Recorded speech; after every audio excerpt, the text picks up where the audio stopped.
Well, good evening and welcome to the LSU Sports Insider post-game show for the LSU Ole Miss game today in Oxford. And as you all know, unfortunately for the visiting Tigers, they fall in this one 24-19. And we will hang out with you for the next half hour or so. We're going to welcome a couple of our advocate writers covering the team, starting with Mr. Reed Darcy. He is covering the game from home in Baton Rouge. We'll also have Scott Rabelais joining us live from Oxford here in a few minutes. But Reed, just signing on here and love to get your initial thoughts. A disappointing day for LSU. I really felt like kind of all the way around. I mean, we can dig into this, but 24-19, to me, this game was not even that close. No, Ole Miss controlled it the whole way because Ole Miss shut down LSU's offense. Garrett Nussmeier still looks injured. He looked a lot better last week, but he looked like he did against Louisiana Tech and Florida tonight. It just didn't look like he had the accuracy, the arm strength, the zip on the passes that we usually see from him. So it looks like he's still injured. And now we're probably going to hear from Brian Kelly after the game here and get some clarity on that. But he just doesn't look great. And on top of that, the offense it's just struggling in the run game. The run game isn't producing as nearly as much as it should be. It looks a lot like it did last year. So I think a lot of these issues boil down to Garrett Nussmeier's health, and I think that affects pretty much every other part of the offense, including the run game. But with or without a healthy Garrett Nussmeier, it still needs to be better.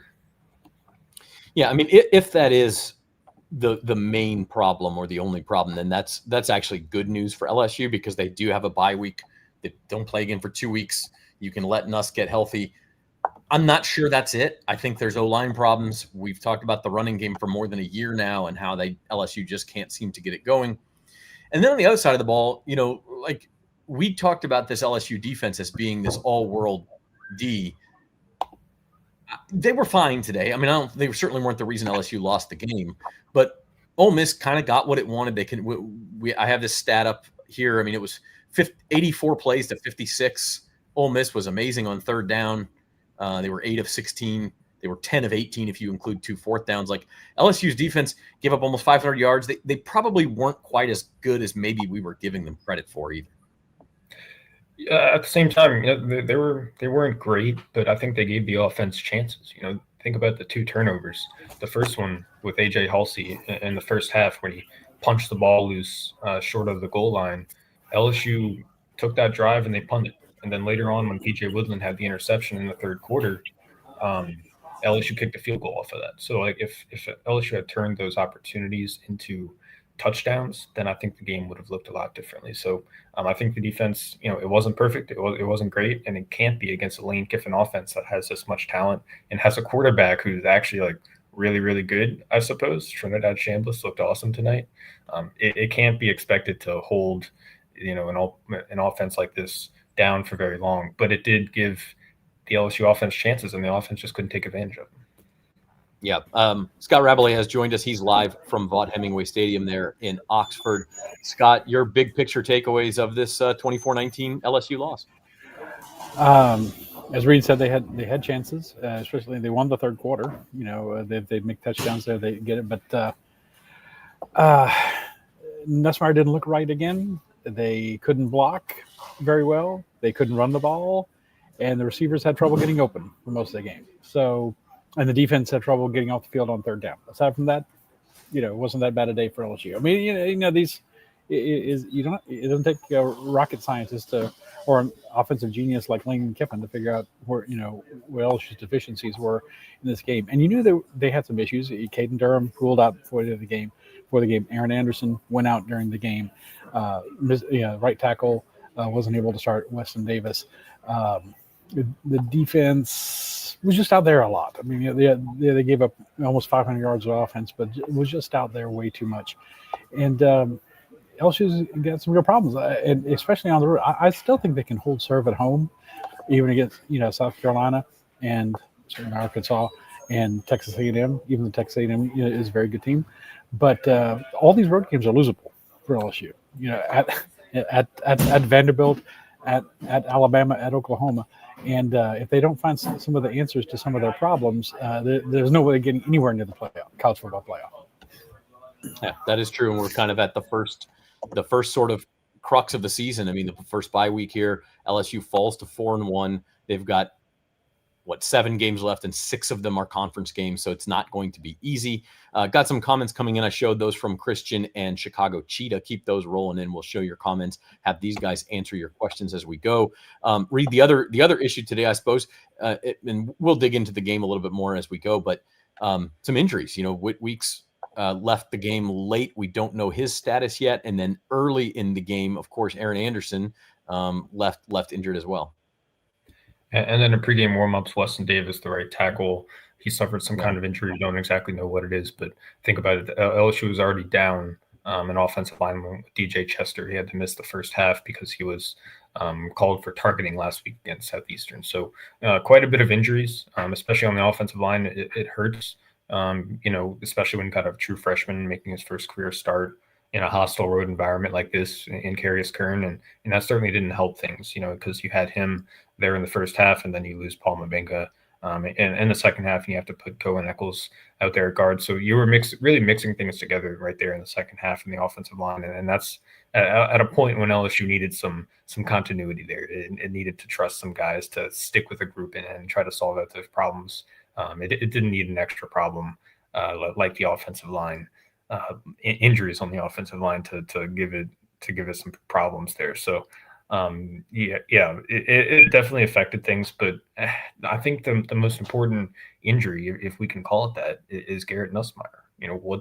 What's going on? Is he hurt? Rab, I know it came through on the broadcast. It looked like he wasn't fully right, and I've seen a lot of people on Twitter saying that he just doesn't look right. What did you see from Nuss in person at the stadium at the game? Well, what did you think he looked like? Did you think he looked healthy? I think you're muted, Rab. Rab, can you hear us? Yes, I was trying to. Yeah, I'm sorry. I was trying to keep the sound down out of the press box. He looked healthier last week. He completes that long 50-yard pass on LSU's first touchdown drive to Xavier Thomas, but it was underthrown. Thomas had to come back and get it, and then he ran around a defender.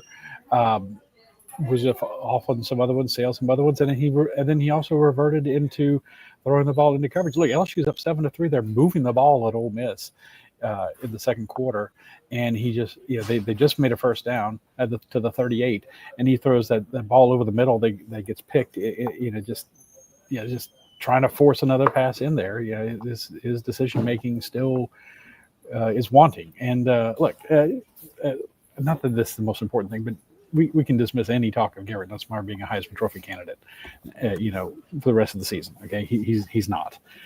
They got to try to get him right. The open date comes at a good time. This first open date, try to get him right for the South Carolina game. But he's clearly doesn't have the ability to really zip those passes in. And I'll go back real quick again to the start of preseason camp when we went out there. He looked great. I know what you thought, Reed, but I thought he looked tremendous. With arm strength and throwing the ball accurate, deep passes and everything. And it's just not the quarterback we've seen for most of, if not the whole season. He looked awesome in camp, and he looked awesome against Clemson. He had so many excellent throws against Clemson, and coming out of that game, everyone was talking about him as the front runner for the Heisman, maybe a first-round top 10 NFL draft pick with the way he was playing. And according to what we know about his injury, we don't know a whole lot about it because Brian Kelly hasn't really gone into specifics, and Nussmeier hasn't wanted to talk about it at all, the one chance we've had to talk to him about it. But we do know, according to, I think, Jordan Rogers, who said it last week on the broadcast, that he had some kind of injury to his torso in camp, and he aggravated a little bit in the Clemson game. He's kind of been dealing with that. Brian Kelly has said that he is on the other side of it. He said that all last week leading up to Southeastern. And then they go out and play Southeastern, and he looks great. He looks sharp. He's moving well, throwing well. But today it was pretty stark, the difference between his performance in that game and his performance tonight. He just looked off, out of rhythm, never really found a groove. And I think his arm just isn't quite where it was last year. And I think it probably has something to do with that injury. And look, compounding LSU's problems too, they still couldn't generate a running game. They rushed for for 57 net yards in this game, and Ole Miss. They were bad against the run all season long, but they've been pretty good in pass coverage, and they just dropped a lot of guys deep, got pressure with their front four, and made it very difficult. And LSU's receivers have not done a good job. Either is them or the scheme of getting open here in the all season long. And it was very evident today. It was very difficult for him to find open receivers a lot of times. But when teams don't have to respect a running game, this is what happens. It's just so funny, guys. We're talking about this right now. 2 years ago, we're sitting here. I'm sitting here after the Ole Miss game. LSU plays this great offensive game. Can't stop a team because of their dreadful defense. And now we're talking about an offense that can't generate enough to help out a defense that gave up a lot of yards today and some points, but still did some very good things as well, and gave you enough chance to win a game. You need then LSU's reach to win this game 27-24, or make a stop there on the last drive, go down and score a touchdown and win 25-24. That could have happened as well, and they just couldn't give them enough help, and so it always seems to be something missing throughout Brian Kelly's tenure at LSU. There always seems to be some element missing: special teams, defense, offense, and right now it's the offense. Yeah, it's like a Brian Kelly game of whack-a-mole, and he just can't seem to get them all down at the same time. But I don't know. On the Nussmeier conversation, part of it is physical, maybe, and maybe the physical part is leading to the mental part. But we're talking about a fifth-year senior who's making a lot of mental mistakes too. His interception today was thrown into coverage. His touchdown today was thrown into coverage, and he was lucky it was a touchdown. It was a crazy deflection that Nick Anderson makes a great play on. And if that doesn't happen, Garrett Nussmeier's line looks even worse. He finished, with the one touchdown, the one interception, 21 of 34 for just 197 yards. LSU was 22 carries for 57 yards. Again, the running game couldn't get it going. They couldn't get off the field on defense. Like Rab, I said this before you came on. To me, this game was not even as you said LSU could have won at the end, and sure, if they get a stop there, they would have had an opportunity to win this game. I think they were somewhat lucky to even be in this game. You had the punch out at the 4-yard line that prevented Ole Miss from getting points.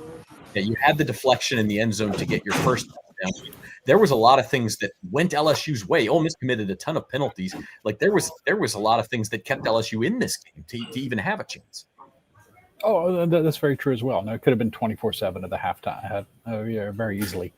But yet, they had momentum on their side, and like I said, that Nussmeier interception really, it seemed to me just changed. Sometimes you feel like a sea change in a game or a sporting event, and that's what I thought happened with that. And I don't want to blame everything on Garrett's one interception, but it was big, and it affected the game in a very negative way for LSU. The momentum of the game, the tenor of the game, when they looked like the better team early on. They really did. They get down and get a somewhat lucky touchdown on the deflection that winds up being caught, and but they're stopping Ole Miss, and they seem like they're confusing shambles. But as the game went on, the genius of Lane Kiffin's offensive ability showed itself yet again, and I think he make one of the three of us a good quarterback in the SEC. I mean, the guy, and hats off to Chambliss.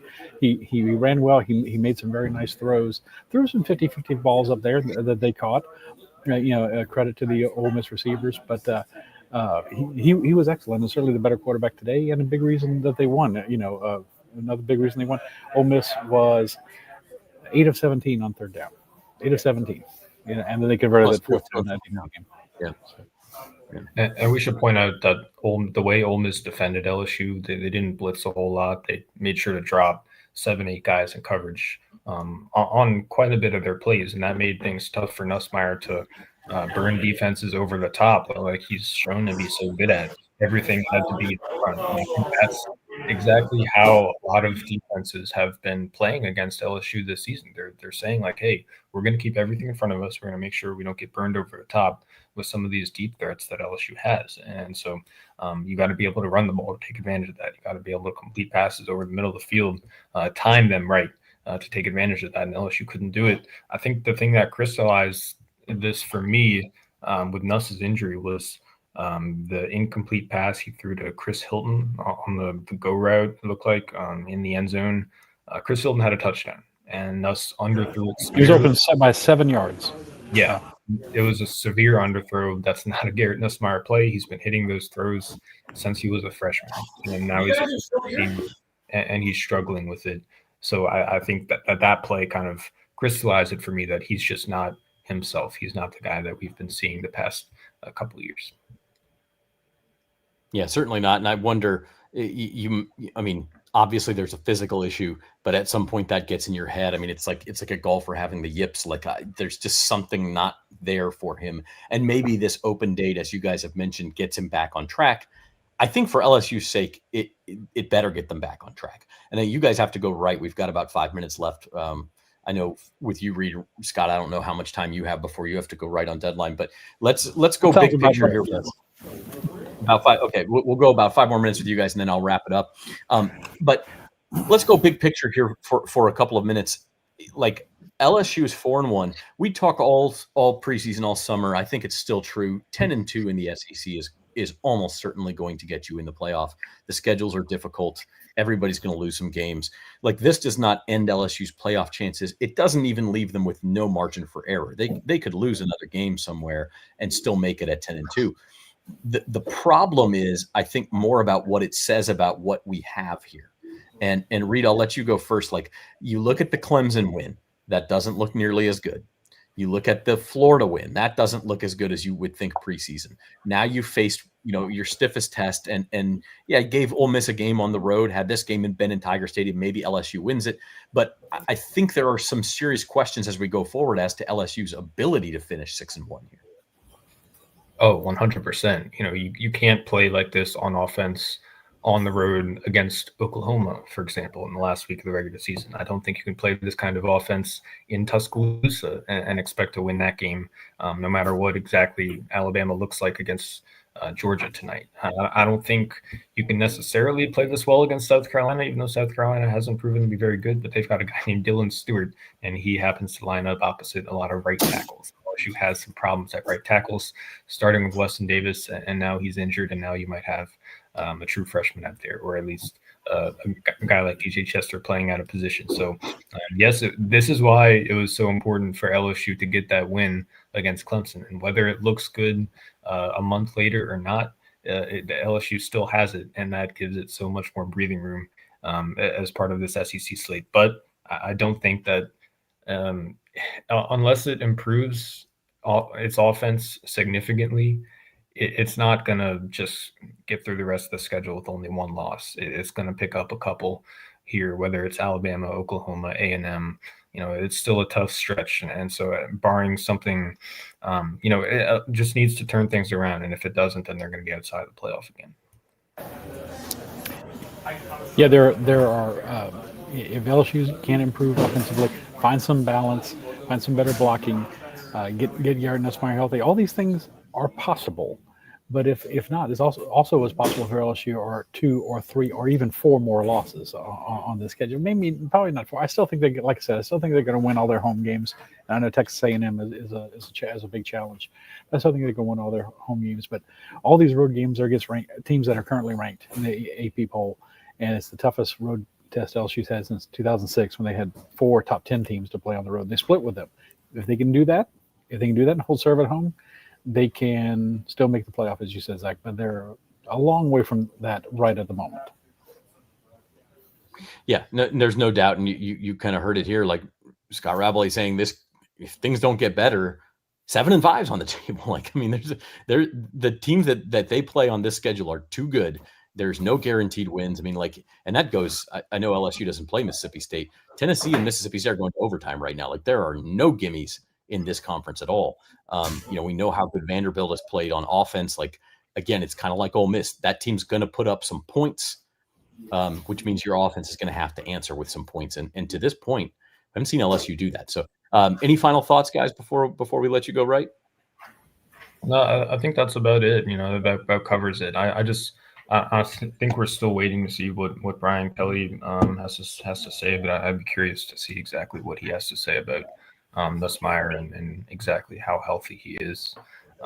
That'll be the first thing I'm looking forward to post game. That would be nice to have LSU be a little more forthcoming with that.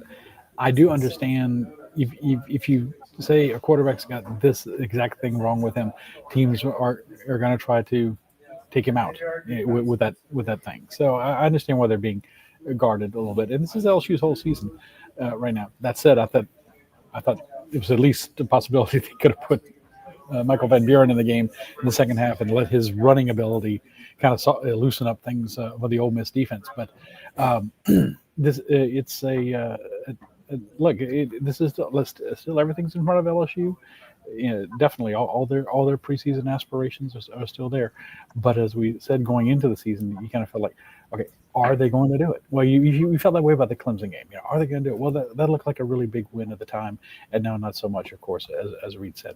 But this was the first big road test since then, and they didn't do it. They've got other road tests ahead. Teams don't stay the same. They grow, they get better, they get worse, they improve. Guys come on, and other guys get hurt, and things happen. But they got to get Nussmeier right. They got to take this open day week and come back with a stronger, more concentrated effort against South Carolina at home, a team they can and should win, certainly be favored in that game, and then try to build on it from there. Yeah. All right, Reed Darcy and Scott Rabelais, you can read what they are going to write about this game at theadvocate.com/LSU. Thank you, guys. All right, Zach.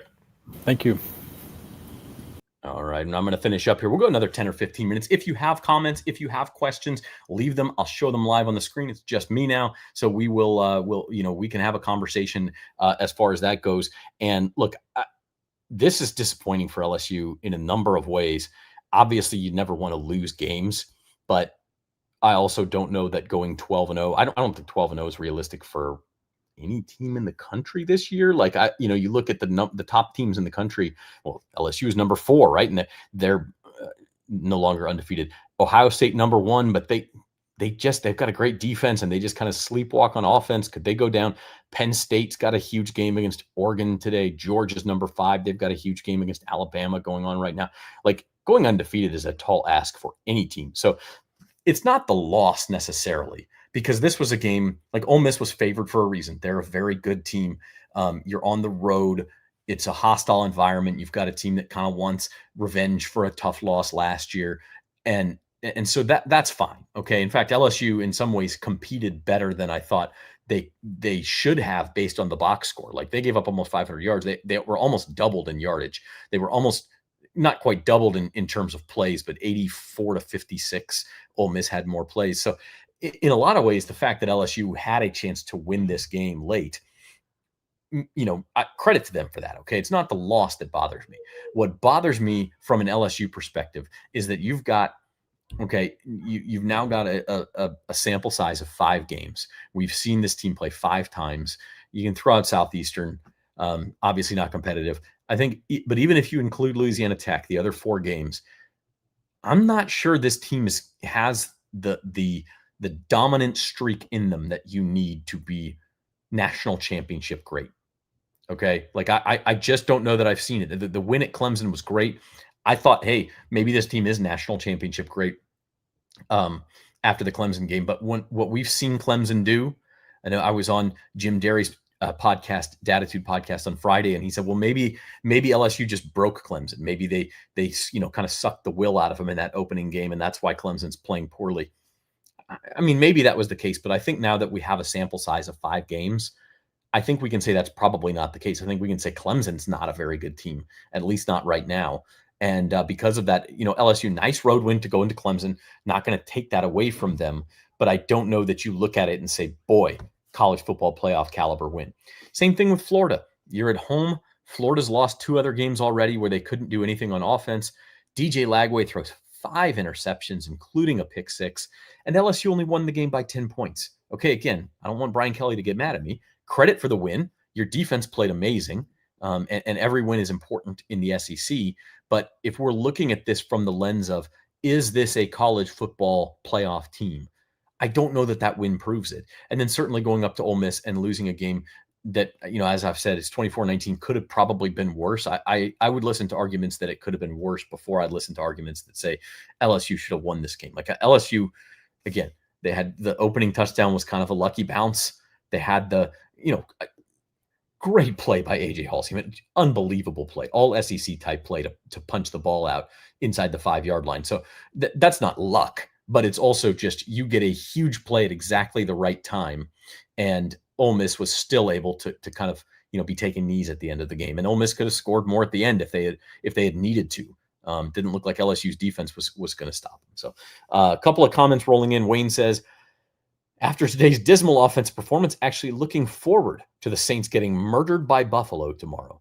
Well, hopefully not murdered. We'll see what the Saints do, but that they're in a whole nother situation there. James says, is Nuss injured or regressing? Kiffin able to find QBs who can run his offense? I got to think a little bit of both, James, a little bit of both. I think Nuss might be partly injured. I also think he has regressed from last year, and that's disappointing. And part of that may be O-line play. We kind of got on LSU's O-line last year for their lack of run blocking, but they were a good pass blocking offensive line. Well, Ole Miss defense I guess they just had 1 sack today. They entered the game with only 4 on the season. They just got 1 more, but they had several others. They had one that they called it offside there on LSU's last touchdown drive. That was pretty close. I don't know if that was actually offside. So, okay, you wiped that one off. But they also had several other times Nuss was pressured into throws. So I don't think this offensive line is doing their quarterback any favors, and the running game certainly isn't. So it's a problem right now on offense. And I also think on the other side, like LSU's defense I'm still convinced is very good, but like some of the narrative going in was, okay, Trinidad Chambliss, you won a Division II national championship at Ferris State last year. Congratulations. Okay, you played well against Arkansas's defense. Congratulations. You played well against Tulane, group of 5 team. I mean, you've never seen in your life a defense as good as this LSU defense. That's true. I think that's probably true, but is LSU's defense that much better than, well, okay, it's a lot better. Arkansas's defense is a wreck if you saw their game today. But is it that much better than Tulane's defense? Is it that much better than other SEC defenses? I think today gives me a little bit of pause. I mean, Trinidad Chambliss had a really good day. He was 23 out of 39, 314 yards, touchdown, 1 interception, really, really nice play. Had another interception by DJ Pickett wiped off by penalty, but I think that was the right call. I think Pickett clearly interfered. Ole Miss, only 3.7 yards per carry, but they were able to rush the ball when they needed to. Kewan Lacey, their running back, 23 carries, 87 yards, and the touchdown that in a lot of ways put this game away. He had the early touchdown. Logan Diggs, former LSU running back, he had the touchdown that more or less put this game away. He had 2 carries, 8 yards. And then Chambliss, 14 carries, 71 yards. And he was not sacked, just kind of found yards where he needed them. He was impressive. But at the same time, if I'm looking at this LSU defense, I'm kind of going, I don't know if they're dominant. Like, they're very good, and I think they're probably better than we expected. And if LSU's offense can get back to the point where we expected them to be, or even maybe where they were last year, this is still a really good team because that defense is good. But I don't know if it's the type of defense that can carry a team to the college football playoff. And right now, LSU is asking its defense to carry it to the college football playoff. And I don't think they're quite that good, as we saw today, at least not against a good team, an Ole Miss team that I believe is a top 10 team in the country. I believe that coming in. I certainly didn't see anything that changes my mind as far as that goes. Just really disappointing, really concerning all the way around for LSU. Going to go through a couple of SEC scores. I talked about that Arkansas game. They get absolutely mollywopped by Notre Dame, 56-13. Vanderbilt puts up another big number, although they gave up a lot, 55-35 over Utah State. Diego Pavia had 6 touchdowns in that one, 5 passing, 1 rushing. Texas A&M beats Auburn 16-10. And probably LSU fans didn't see a lot of that one, of a defensive struggle. Auburn's only touchdown was set up by a long return on a fumble return, I think, on defense. And A&M did just enough to hold on 16-10. Mentioned Ole Miss winning 24-19. And then the games that are going on right now, Tennessee is in overtime with Mississippi State. Tennessee got the ball first. Tennessee scored a touchdown. They're up 41-34. And Mississippi State, I believe, still are yet to get the ball, so they will try to tie it up or possibly win it with a 2-point conversion if they so choose. Alabama and Georgia scoreless in the first quarter, but Alabama does have second and goal. Kentucky strikes first at South Carolina 7-0, and Missouri leading UMass 7-6 in the first quarter. So that is your SEC scoreboard right now. All of those games either in progress or already over. So again, LSU loses 24-19 to Ole Miss today. Some of your final stats: Garrett Nussmeier, 21 of 34 for 197 yards, 1 touchdown, 1 interception. Just not good enough, man. 5.8 yards per attempt. He was, he was sacked once. It says 2 carries for -7 yards. I don't know if he had a 1-yard carry and then an 8-yard loss on the sack. So Harlem Berry, the running game, 22 carries for 57 yards. Throw the sack out if you want. 21 carries for 49 yards. Not good enough. Harlem Berry, 7 carries for 22 yards. That led the way. He did have a touchdown there in the second half to bring this to 24-19. Juwan Johnson, 6 carries, 18 yards. Caleb Jackson, 1 carry, 10 yards. And then the receivers, Barry Brown had 1 for 9. Zavion Thomas, 4 carries for 7 yards. On the receiving side, Zavion Thomas, 3 catches, 63 yards to lead the way. Barry and Brown had 5 catches for 40 yards. Nick Anderson, 2 receptions, 28 yards, and the touchdown. And Kyle Parker, 4 receptions, 23 yards. Doesn't help. Aaron Anderson was out most of the game. He had 2 catches for 12 yards before he left the game with an injury. On the Ole Miss side, 23 of 39 for 314 yards for Trinidad Chambliss, 1 touchdown, 1 interception. He also ran 14 times for 71 yards. Kewan Lacey had 87 yards and a touchdown rushing. Logan Diggs, former LSU Tiger, had the other Ole Miss touchdown. And on the receiving side, Caden Lee, 4 receptions for 70 yards and a touchdown.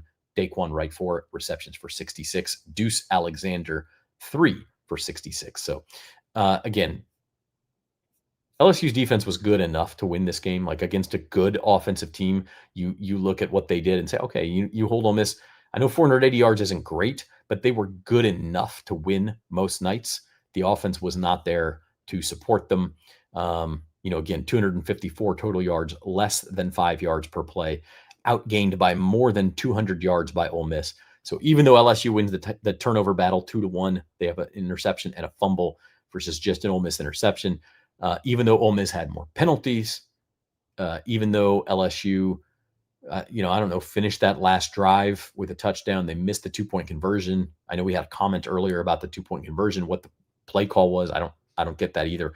Really slow developing deep handoff against a team that's kind of stuffed you running the ball all day long. Don't really understand what that was. Although they did run the ball a little bit better toward the end of that drive, and so maybe they were thinking they could get one in. But I don't know, man. And that was important because if it's a field goal game, Lane Kiffin probably still goes for that 4th down at the end, 4th and 3, because that's just kind of his personality and the way he coaches. But you have to be concerned if you don't get it. LSU's only like 25 yards from field goal range to tie the game. Had LSU gotten the 2-point conversion and made it 24-21. Instead, it's like, at 24-19, maybe you feel like you have a little more margin because if LSU does get the ball back, they have no timeouts. They have to go down and score a touchdown in about 100 seconds. So maybe that changed Lane Kiffin's mind. I don't know, because Lane Kiffin is probably going for that anyway. It certainly being up by 3 or LSU being down by 3 would have taken the field goal out of the equation. There would have been no real point in kicking a field goal to go up 6. So yeah, I don't know. It's interesting. It was not a good play call on the 2-point conversion. Certainly didn't work out that way, but it just wasn't good enough for LSU. They couldn't get the stop when they needed it.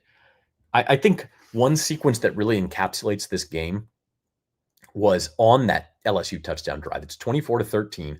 LSU's trying to score as quickly as they can because they're down 2 possessions. We've got less than 10 minutes left in the game. And it took them more than 5 minutes to score, and they never got the ball back. But there was a sequence where it's 3rd and 1. And actually it was 2nd and 1. And LSU tries to throw, the throw incomplete. Okay. So it's 3rd and 1. You get stuffed on 3rd down, so you can't run the ball. You line up to go for it on 4th down. And the play clock runs down and Garrett Nussmeier has to burn a timeout. That's not good. Now you've only got one left. That became important on Ole Miss final drive. Then you get back out there and you false start on 4th and 1. And so now it's 4th and 6. So you've used a timeout. You've penalized yourself. What was 2nd and 1 and could have been quick. Okay, go, get the first down. Let's go. Let's get the touchdown and stay in this game. Instead, it's now 4th and 6. And LSU did pick up the first down. So thank goodness that they didn't completely fall apart in that moment, because then the game would have been over in, arguably more embarrassing fashion. But the 4th and 6 conversion to Kyle Parker gets LSU the first down, but they took about a minute to score. So you take another minute off the clock at that point, and Harlem Berry gets the touchdown run, but then Ole Miss able to just go into 4-minute offense and kill the last 5:04 off the clock. So that really encapsulated a lot of the offensive problems for me. Roland says, put 13 back on Ness. Maybe the number 18 is the problem for Garrett Nussmeier. Right? We got 13 on the little cutout photo we have on the screen here. So maybe you're right, Roland. Maybe during the bye week, LSU's got 13 days off. Maybe put 13 back on Garrett Nussmeier. But LSU will be back in action in 2 weeks.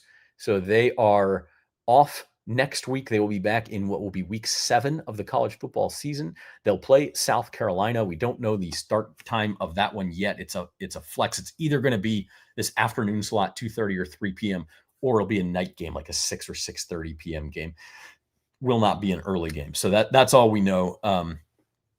The other SEC games that day, Alabama, Missouri's already slated for an 11 a.m. kickoff.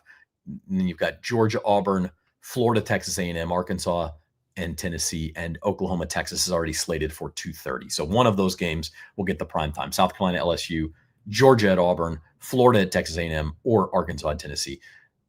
All fairly similar games in my eyes. You got a contender against a team that's kind of out of it. So as far as the SEC race goes and the CFP goes. So it'll be interesting to see which of those games the SEC chooses or ESPN chooses for that night slot. But that's the next game. I mean, we got 2 weeks to talk about what's going on with this LSU offense and how to fix it. And maybe just, is this team really as good as we thought it was just a short month ago or 3 short weeks ago? So again, your final score, Ole Miss 24, LSU 19, and we will have more for you. Check out theadvocate.com/LSU. We'll have updates on those injuries. We'll have updates on what Brian Kelly says. We'll see what Scott Rabelais ends up saying about this performance in his column. And Koki Riley and Reed Darcy are up there in Oxford for us as well. So check that all out at theadvocate.com/LSU. And of course, we'll have more LSU Sports Insider podcasts for you. We will have an episode for you on Monday. That will post Monday afternoon, usually around 2:00. So keep it locked to the LSU Tigers at NOLA.com YouTube channel. Subscribe to the channel, hit the like button on your way out, and appreciate everybody joining us tonight. Good night.